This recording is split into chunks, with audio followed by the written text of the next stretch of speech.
If you asked a Dragon Ball fan who their favorite character is, you could get many different characters as an answer, and all of them can have many different reasons. Someone might say their favorite character is Goku because of the Super Saiyan transformation, while someone else might say they love his kind-hearted nature and his positive attitude. Maybe even a lower-class outcast can surpass an elite if he puts his mind to it. Another person might say Krillin is their favorite because he fights in really creative and awesome ways, while someone else really relates to how he's grown over the series.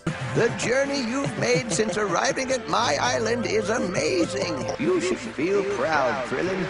I certainly do. Someone else might say it's Yamcha because they relate to his struggles with getting a girlfriend and then getting dumped by Bulma, while someone else might say they love him for how he handles all the L's the series has thrown his way. You're a skilled young man. I think you could show me a thing or two. Are you kidding? You won it! Vegeta fans can type out a whole essay breaking down each and every one of his character traits, so I don't need to say more about him. You may have invaded my mind and my body, but there's one thing a Saiyan always keeps: his pride! If someone answers with Bulma, 18, or Videl, it's probably because they're gooning non-stop 24/7 over them, and you know what? I get it. But that being said, there are reasons to like those baddies beyond them just being hot.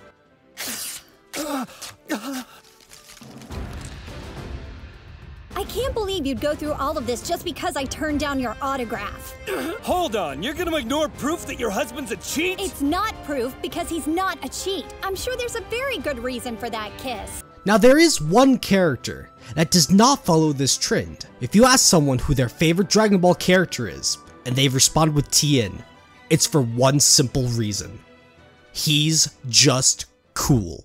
I've seen you fight. You're pretty good for an amateur.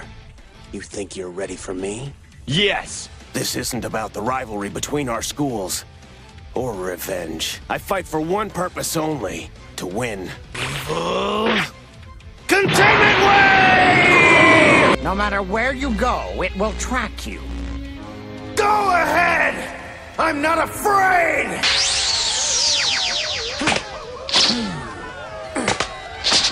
I've been looking forward to this.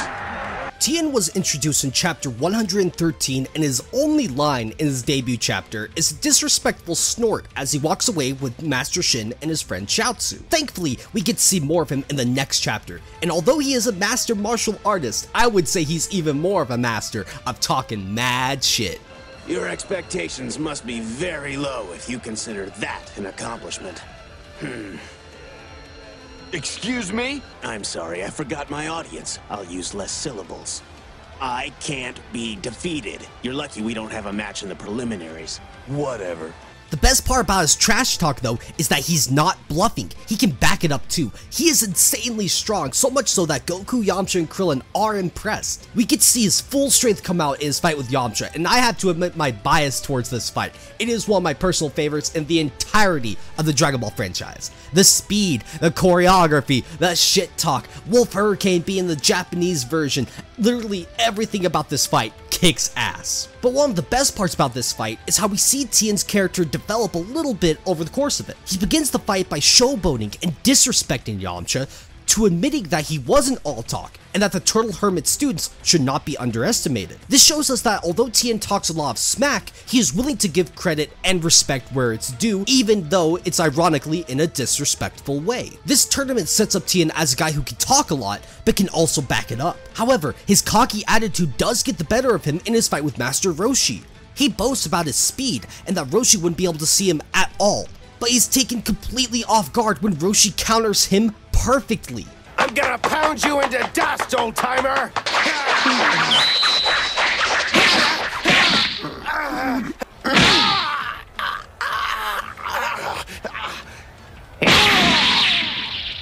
This fight leads into one of my favorite aspects of Tien. He is strong, but also strategic. He took out Yamcha by reflecting his own Kamehameha back at him, and when Roshi is starting to pressure him back, he pulls out the move that everybody steals when they're backed into a corner. Be careful what you ask for, old man. You don't want to see me serious. What? Are you saying that so far you've just been clowning around? How's this for clowning? Solar flare! Hey! Can't see! After Tien successfully sneaks attack Roshi, he starts talking trash again, But why does he always throw shade where he can? Everyone can see how strong he is, and everyone in the tournament respects him for how powerful he is, even though he talks a lot of shit. Well, it's because of his teacher. Tien and Yamcha are really amazing rivals for one another, not only because their fight was awesome, but because they're far more similar than you might realize. Both of them are introduced as antagonists. Yamcha was a bandit who robbed people when he could, and Tien clearly enjoys hurting his opponents when he can, even when they're beaten. The difference between them comes from their teachers. Roshi spends a lot of time drilling manners and kindness into Krillin and Goku, and it's obvious he would do the same for Yamcha. Roshi was able to take Yamcha from being a desert bandit to a respectful martial artist. Roshi is able to help his students learn why respect is important, but Shin has only taught Tien to insult and look down on everyone else and to even want to kill them. But Roshi is able to see through Tien, to ask him why he wants to waste his talent on hurting people. Such knowledge is beyond your reach until you leave your evil ways behind. You've allowed yourself to be led down a short and destructive path. You bow to a false master. All of your values have been tainted and jaded. It's not your fault, really. The Crane Hermit has always excelled at deception. Roshi decides to forfeit the match, and Tien confronts him on this, to ask him why he would give up so easily. The best part about this scene is that Roshi is already viewing Tien as one of his own students because he takes this opportunity to give Tien a lesson on what it means to hold an L. I know you're looking for answers, Tien, but don't place too much importance on this tournament. It is merely a checkpoint by which to evaluate your skill, not substantiate it. The point is, there's a whole new generation coming up that needs guidance, and frankly, I'm just too tired. I need a replacement. You fit the bill nicely. The world could use a few new heroes. A new hero? Tien and Goku's match is legendary. It is so cool. The constant back and forth they have is even more intense than his fight with Yamcha. In fact, it's too close. Shin eventually gets so desperate for Tien to win that he makes Chaozu paralyze Goku, and this disgusts Tien. He's finally able to see Shin for who he truly is, a coward. Shin never taught Tien what it means to respect his opponents because it's obvious he doesn't know how to do it himself.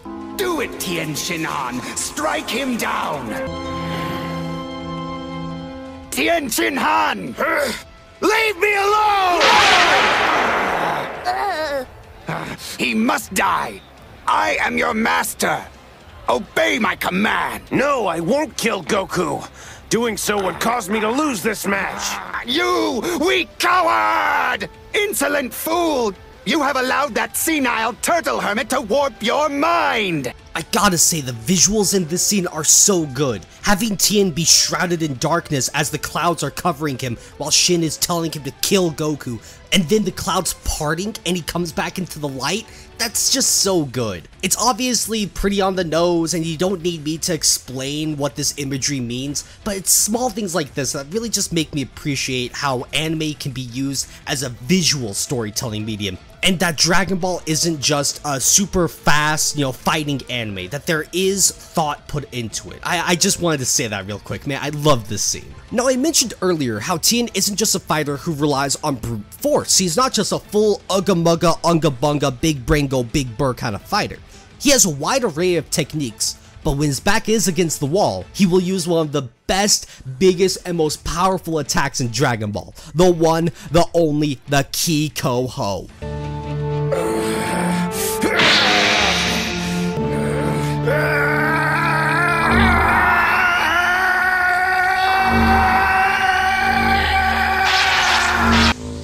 The platform.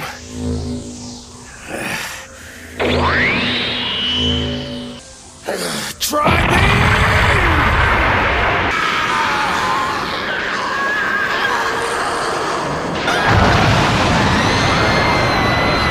This move truly embodies what I mean when I say people like Tien, because pure and simple, he's just cool. He can pull off all these awesome techniques, but at the end of the day, his trump card is just a giant blast of ki. Just like Roshi said, Tien is not a killer. He didn't pull this move out to kill Goku, but to force the match to end in some way, shape, or form. He's a pure martial artist who now wants to fight and grow stronger, pure and simple, because that's what he loves to do. But Roshi was right in another regard, that Tien could also be a hero. The Demon King Piccolo arc changed Dragon Ball from a fun martial arts manga to a far more serious story with genuine stakes. One of the best aspects of this arc is how Tien is ready to be a hero, to defend the world from Piccolo, no matter the cost. Roshi tried to seal Piccolo away using the evil containment wave, but he missed and died as a result of it. So what does Tien do? He gets up, has hope, has belief in himself that he can save the world, and then he teaches himself how to do the Mafuba after seeing Roshi fail to use it once. That is insane! That's so cool! Now the anime and manga handle the next scene very differently. In the manga, Tien realizes that all his training to learn the Mafuba resulted in the rice cooker breaking, so he resorts to fighting Piccolo head-on. However, the anime has him actually attempt the attack on Piccolo, but his goon Drum stepped in at the last moment. Personally, I love this change. It makes all his training feel like it paid off in some way, shape, or form, as it's heavily implied it would have worked if Piccolo did not destroy the rice cooker. Now, I want to briefly talk about filler. Dragon Ball and the original run of Dragon Ball Z have a lot of filler episodes. Some good, some bad, most are just alright. Now the main reason filler episodes are made is to help stay on the same pace as the manga, to give the manga enough time to get a few extra chapters released so they can adapt them. But filler episodes can be used to add so much extra character and world building to a series, and Tien gets some of the best treatment when it comes to filler, at least in Dragon Ball. In fact, Tien was introduced in a filler episode. He and Tien are pulling a con with a rampaging boar who turns out to be their friend. They have Inoshikacho attack villages and they stop him for a price. Now this may seem out of character for Tien, but remember, he's still being taught by Shin at this point in time. So it would be in his character to pull dirty tricks like this, because it would be something he's learned from his master, that cheating and scamming people is okay. Keep in mind, he's about the same age as Goku, probably around 16 to 18, so if he's been taught these things from an early age, he would truly believe that's okay to do these kind of things. This filler episode helps build upon the idea that Shin is a bad master, which then helps make Roshi an even better master when he helps Tien stop following Shin. There's another filler episode that helps push the idea that Tien is becoming a hero, and it's in the short arc where he, Chaozu, Krillin, and Yamcha are traveling to Korin's tower to train for the next world tournament. They come across a village having a festival, but it gets interrupted when the nearby volcano erupts. Tien is excited to put his training to good use, and I mean that literally. The technique the Crane School is most famous for is the Dodon Ray. Mercenary Tao used this move with deadly accuracy, and it's obvious it was made with the intent to harm and kill. But Tien starts using the Dodon Ray to destroy the mountain and delay the flow of lava as best as he can. He took a move that was made with the intent to harm and kill, and is now trying to use it to save lives. That's such good character development. This is what good filler can do. It can elevate and improve on the small changes characters go through in a series. There's one other filler episode I would like to look at. Well, calling it an episode is not exactly right. Dragon Ball has gotten a few specials that condense arcs into 48-minute short movies.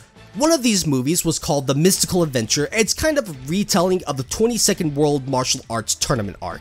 It changes a lot, like making Chaozu an emperor and having Tien start off as his bodyguard that's planning on betraying him. But they get some really nice moments together when they slowly become genuine friends. I dreamed someone was trying to kill me. Promise you'll always stay close to me, Tien. Please, I just don't know who to trust anymore. Promise. Yes. You will? Always. Sometimes you call me sire, and sometimes you call me your majesty or emperor. Please call me by my real name. Yes, Chaozu. Sorry, Chaozu. We didn't plan it this way. You called me Chaozu. We're still friends. Now obviously, this isn't anywhere close to being canon, but I'm still happy these scenes exist. We're just told Tien and Chaozu are best friends. We don't actually get to see too much of their friendship actually develop, beyond them just already being friends. I hope you can both forgive me someday, sire. I know I don't deserve it. Tien, I never lost faith. I believe in you. Chaozu. But let's get back to the actual canon story. Tien is definitely a highlight of the 23rd World Martial Arts Tournament. His fight with his old mentor Tao Pai Pai is so satisfying. You would think Tien would be going into this fight wanting revenge for how he hurt Chaozu, but Tien has matured so much up to this point. Then, so be it. I will fight you. For Chaozu. I'll forgive what you did to Chaozu. Stop this madness. You fool! I've grown much stronger than you realize. Don't talk behind my back, coward! I didn't ask for any of this. I take little pleasure in fighting you. When I think of Tien, this is the version of him that comes to mind. Calm, cool, and collected. But it's so easy to forget how he started off in the exact opposite way. If this was the 22nd World Martial Arts Tournament, he would take every opportunity he could to disrespect Tao Pai Pai and to hurt him as best as he could. But he only starts to get upset when Tao Pai Pai pulls out a knife and disrespects the tournament itself.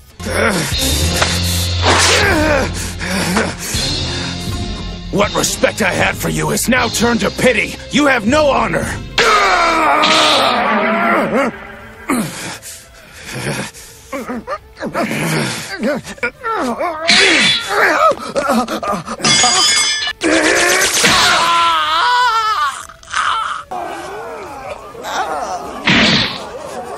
Alright, so this is where I reach a kind of awkward position. Tien gets no character development at all in Dragon Ball Z. Every other character has some kind of development in Z. Krillin meets a teen, Yamcha and Bulma break up, you get the idea. But Tien gets nothing like this at all. Literally all he does in Z is show up, fight, then dip. Now when I say it's awkward to talk about him, I mean in the context of making a video about him. Literally all I can say is he looks cool in all of the fights he's in. Every single time he fights, it's so good. That's also why I skipped over his rematch with Goku. There's nothing I can say besides his fights are great. The beating he takes from Nappa is hard to watch, but seeing him get back up is awesome. His Neo Tri-Beam is arguably one of the top 10 greatest moments in the entire series. The way he shows up to save Gohan in the Buu Saga, just chef's kiss. Look at his drip too. I don't want to go on for too much longer here. Hell, I can't even talk about GT. He doesn't even get a fight in the entirety of GT, but you know what? It is what it is. Now, obviously, he and Chaozu do have a really touching moment when Chaozu is about to die while fighting Nappa, but I actually made an entire video talking about this scene by itself. So, when you're done with this video, give it a watch. Shameless shill done, yada yada yada. Let's get back on track. Look how they massacred my boy. Why did Dragon Ball Super do Tien so dirty? What on earth did Tien do to deserve such harsh treatment? I've heard that maybe the Japanese audience doesn't care for Tien as much as the American audience does because his design is based off of a Chinese monk, and we all know that China and Japan are best friends, right? The only thing Japanese have more than killing people is killing themselves! Suicide rate in Japan sky high! Fuck you! Oh no, I'm a Japanese and I had a bad day, I think I'm gonna kill myself! The saddest part about his treatment in Dragon Ball Super is that he actually started off really great when he got to fight in the Resurrection F movie and arc. He's just awesome!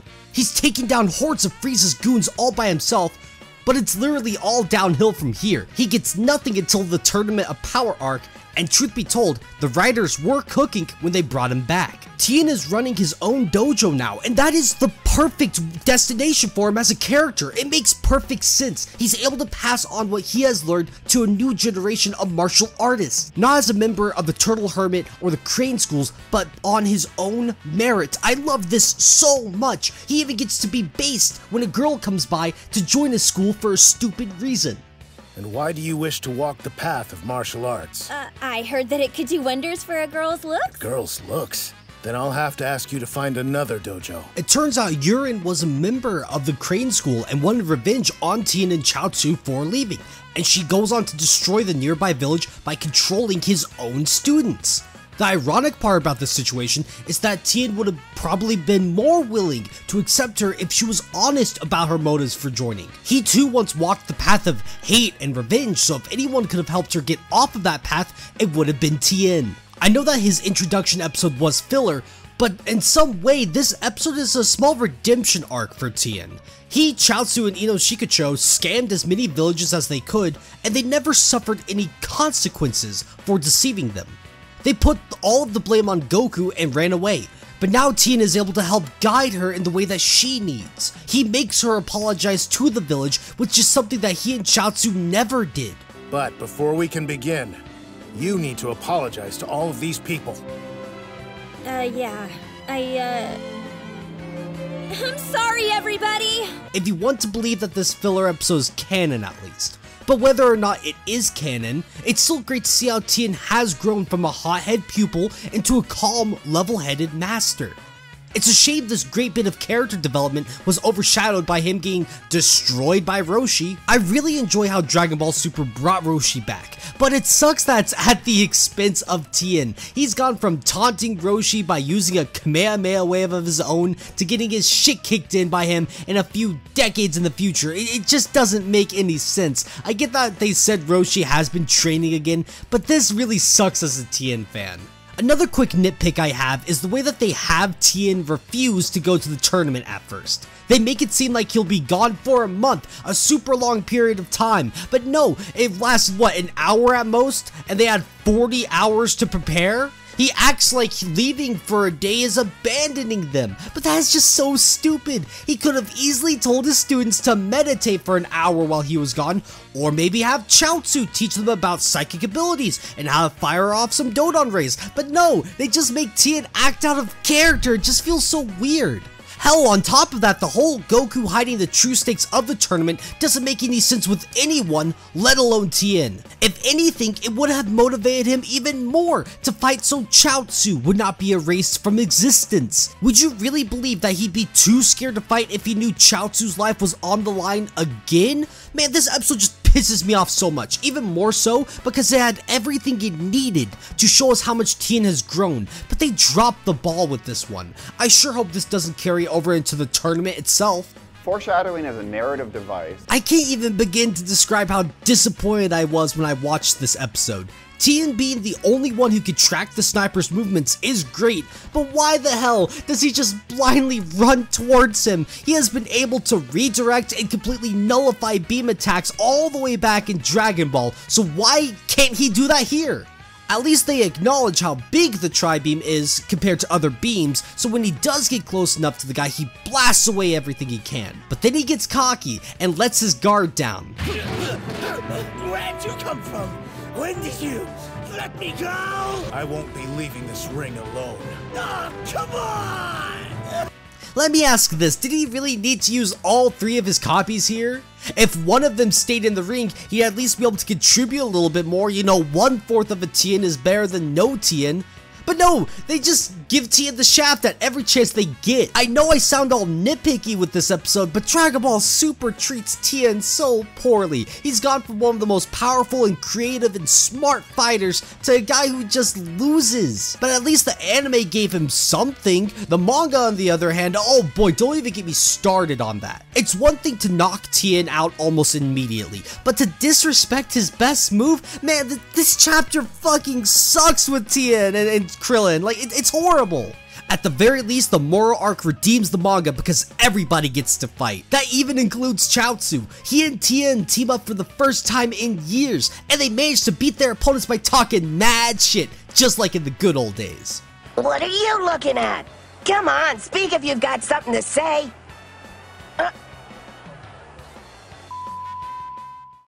Warning! The following segment is made of highly concentrated autism. Viewer discretion is advised. So I've talked about why Tien is awesome in the anime, but there's another version I want to dissect. One of the reasons I really love Dragon Ball Z is because of the DS game Attack of the Saiyans. It's one of the first Dragon Ball games I've ever played, and it looks so good to this day. Remember how I brought up filler and why it's important? Well, like in the anime, Tien gets some of the best treatment in this game.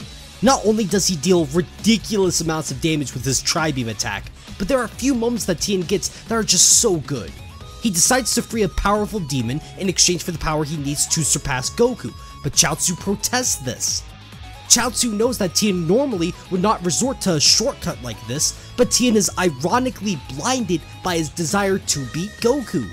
He sees the error in his ways and unlocks a new power which he uses to save Chaozu. It's crazy how this great little mini arc is found in this game. But there's another game I want to look at real quick. One of my personal most favorite videos I've ever made was discussing why Yamcha sucked in Dragon Ball FighterZ before patch 1.32 came out. I dissected the flaws Yamcha had and what I wanted the devs to change in order to fix him. Although I didn't get everything I wanted, like him having a true command grab instead of the Dragon Rush and the Wolfang Fist Rekka, but you know what? Beggars can't be choosers. So today, instead of talking about a lower tier character, I would like to discuss my thoughts on why Tien is at least a top 10 character. But before we talk about Dragon Ball FighterZ, let's answer a pretty tricky question. What makes a character top tier? I don't want this section to go off the rails too much, but I want to bring up a few other characters in fighting games to answer this question. In my opinion, there are two ways a character can be a top tier character. One, they have a unique set of tools that allow them to be played in a way no one else can be played. Or two, their moves are so finely tuned that they overshadow almost every other character that shares similar moves. A great character for the first example would be Meta Knight in Brawl. Meta Knight has 5 jumps, fast aerials, and because he's always flying, he almost never runs the risks of tripping.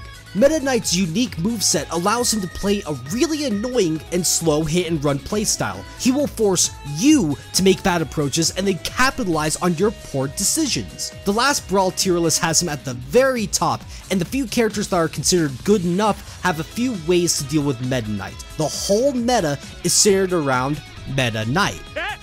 He said it! He said it! The second character I'll briefly look at is Sagat in vanilla Street Fighter 4. On the surface, he doesn't seem too broken. He has the standard fireball and uppercut, and he has his tiger knee, right?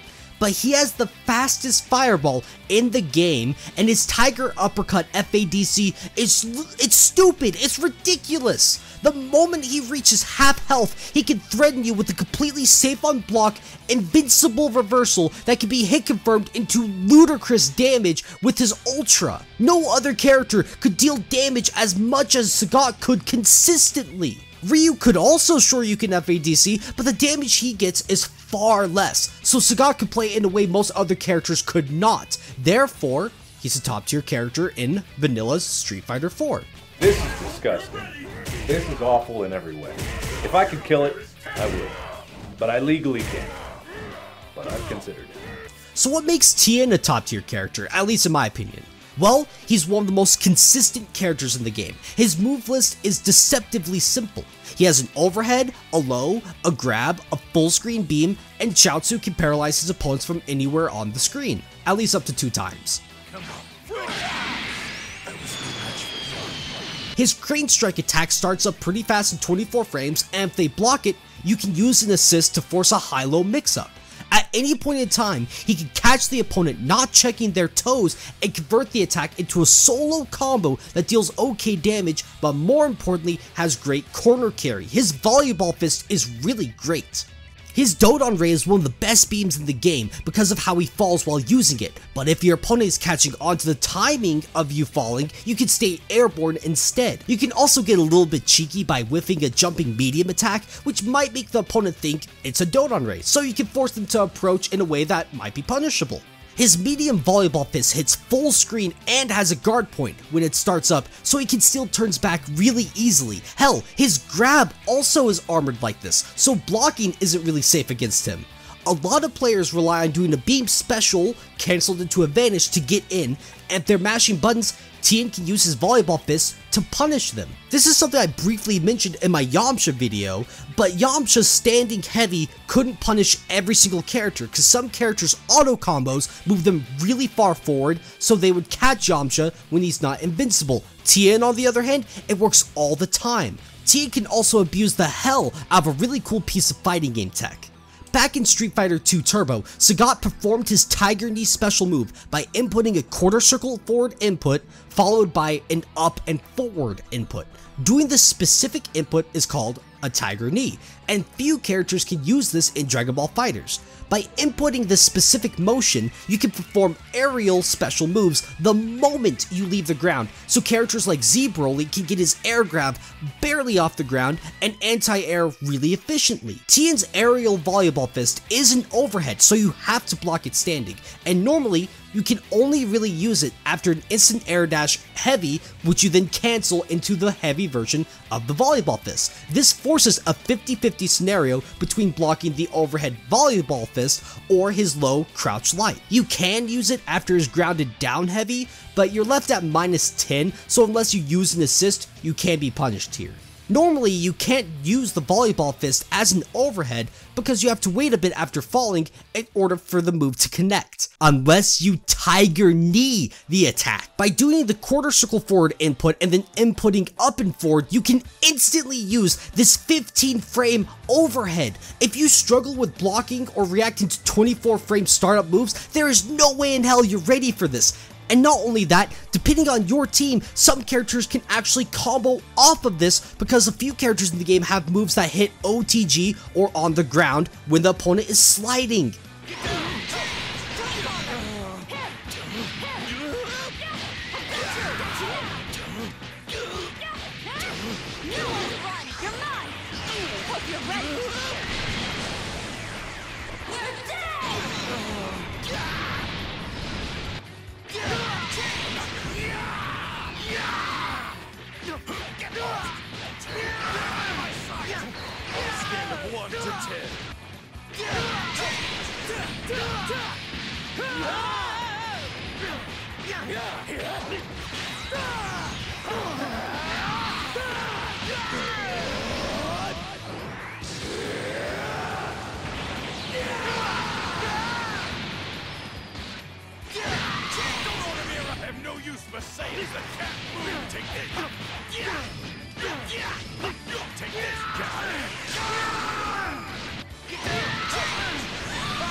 Tien has all the tools he needs to be great, but what I love most about him is you need to change up what you're doing.